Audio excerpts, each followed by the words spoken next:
सुंदरपुर एक छोटा सा गांव था जहां लोग ईमानदारी और मेहनत से अपना गुजारा करते थे। भोला बेटा, जिंदगी में हमेशा सच्चाई का साथ देना, चाहे मुश्किल क्यों ना हो। दादी, मैं वादा करता हूं कि मैं हमेशा ईमानदारी से काम करूंगा।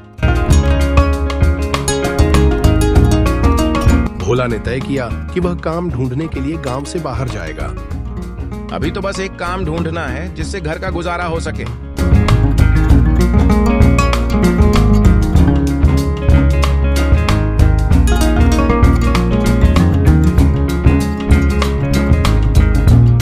भोला दूसरे गांव भरतपुर में पहुंचा, जहां हर तरफ हरियाली और खेती दिखाई दे रही थी।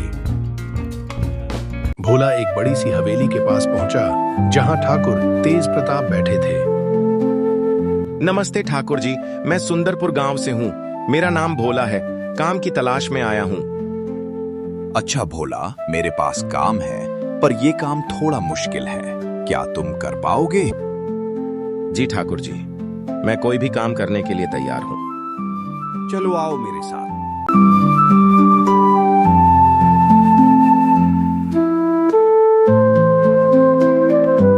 ठाकुर ने भोला को काम और सैलरी के बारे में समझाया।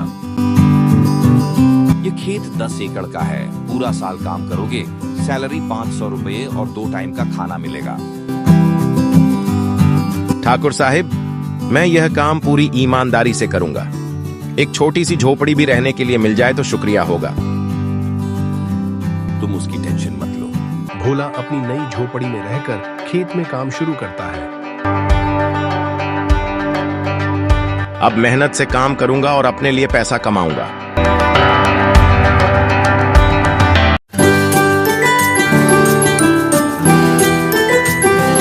धीरे धीरे भोला की मेहनत रंग लाने लगी, खेत में फसल लहलहाने लगी।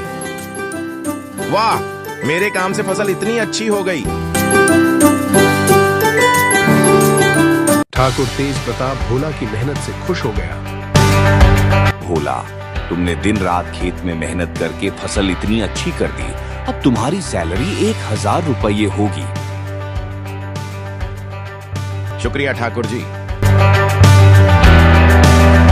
भोला ने अपने पैसे जमा करने शुरू किए और अपनी छोटी सी झोपड़ी बनाई। आखिरकार मैंने अपनी छोटी सी झोपड़ी बना ही ली। अब मैं मालती को लेकर आता हूँ।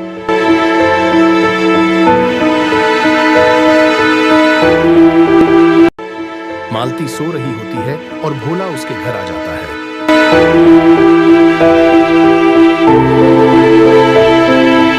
मालती उठो। अरे आप? हाँ, मैं तुम्हें लेने आया हूँ।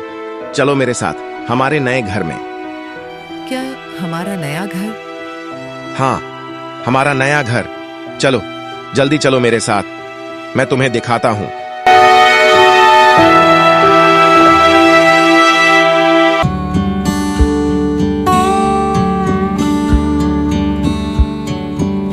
मालती देख, अपनी मेहनत से मैंने ये छोटी सी झोपड़ी बना ली। वाह भोला, अब हम चैन से यहाँ रह सकते हैं। हाँ मालती, चलो अंदर चलें।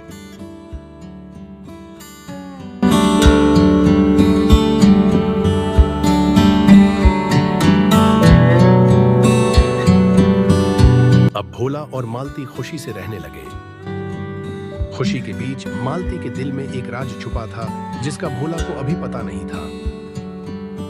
अगर भोला को पता चल गया तो शायद सब कुछ टूट जाएगा।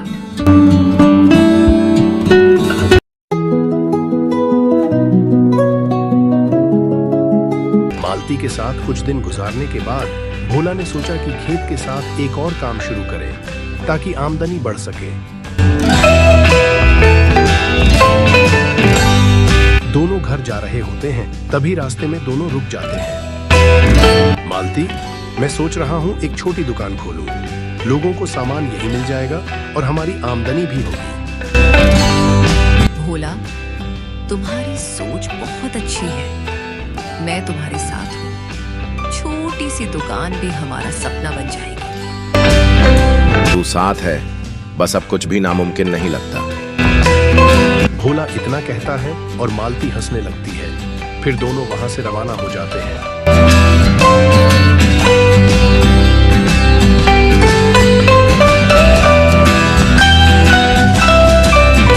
मालती, तुम घर जाओ, मैं किसी से दुकान का पता करके आता हूँ। अगर ठीक ठाक मिली तो खरीद लूंगा।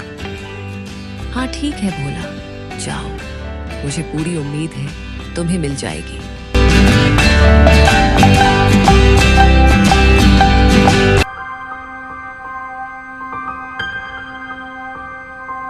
भोला ने एक किराना स्टोर वाले से दुकान खरीद ली। डील हो गई और भोला ने पैसे दे दिए और दुकान का मालिक बन गया। दुकान बंद करके मालती को लेकर आता हूँ, उसे दिखाता हूँ।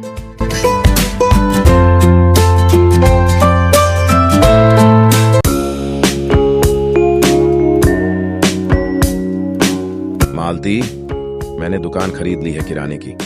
चलो मेरे साथ, तुम्हें दिखाऊं। क्या सच में? हाँ ना, चलो जल्दी।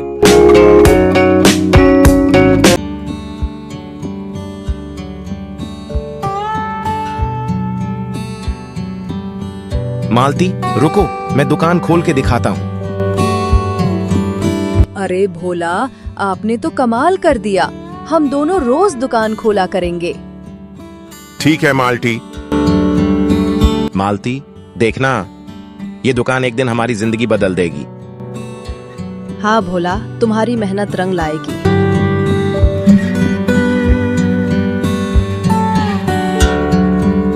दुकान खुलते ही पहला ग्राहक आया और भोला और मालती के चेहरे पर मुस्कान आ गई।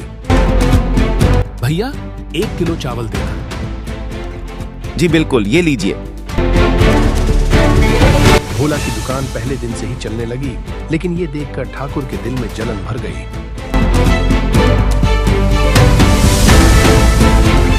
एक साबुन की बोतल देना।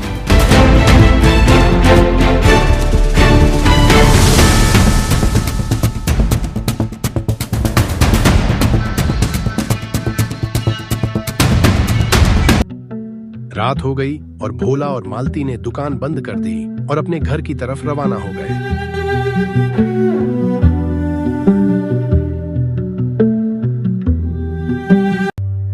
घर आते ही मालती ने भोला को अपना राज बताने का सोचा, जो उसने काफी लंबे समय से अपने दिल में बोझ की तरह छुपाया था। भोला, मैं तुम्हें कुछ बताना चाहती हूँ।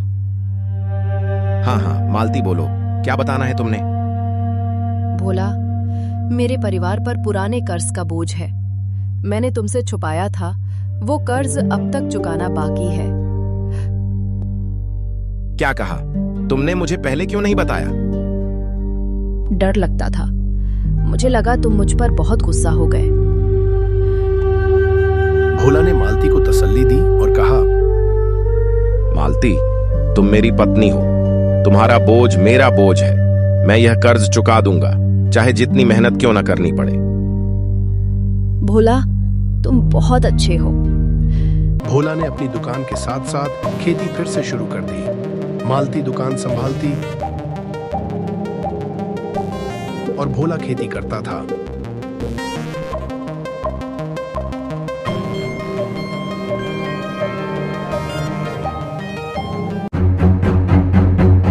अपनी हवेली की चौखट पर बैठा ठाकुर तेज प्रताप भोला की चलती दुकान और बढ़ती इज्जत को देख सोच में पड़ गया। ये भोला तो ज्यादा ही मशहूर होता जा रहा है। गांव वाले मुझे भूलकर उसके पास जा रहे हैं। ठाकुर के दिल में जलन और बढ़ गई। उसने भोला के खिलाफ साजिश सोचनी शुरू की। मैं इसे दिखाता हूं कि असली ताकत किसकी है। ये भोला अब ज्यादा ही उड़ रहा है।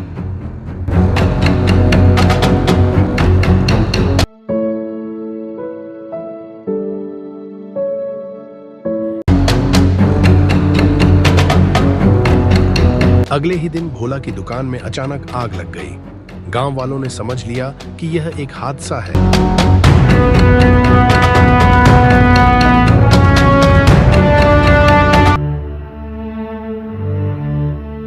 सब खत्म हो गया। वो घर जाके मालती को बताता है।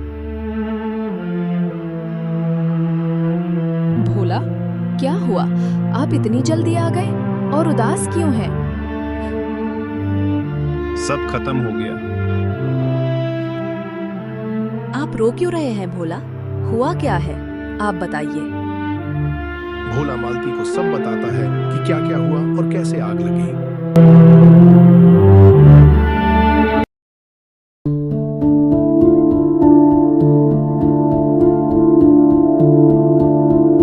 अगले ही सुबह भोला के घर के बाहर आए अपना कर्ज लेने। मालती का पुराना कर्ज अब भी बाकी था और कर्ज देने वाले लोग भोला को धमकाने लगे।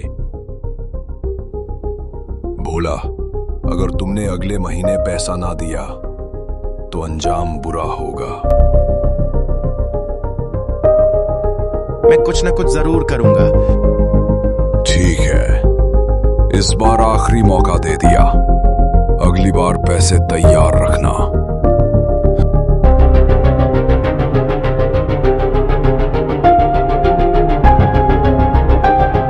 भोला, ये सब तो ठाकुर की चाल है। दुकान में आग लगाना और ये धमकी देना सब उसी का किया धरा है, क्योंकि ये लोग ठाकुर के यहाँ काम करते हैं। अगर ये सच है तो मैं ठाकुर का सामना करूंगा। भोला ने फैसला किया कि वह ठाकुर से सीधी बात करेगा।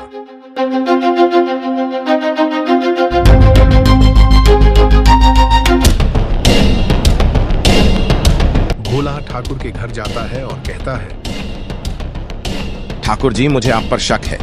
क्या दुकान में आग लगाना और ये धमकी देना आपने किया है? भोला, तुम अपने आप को क्या समझते हो? मैं चाहता तो तुम्हारा सब कुछ खत्म कर सकता था।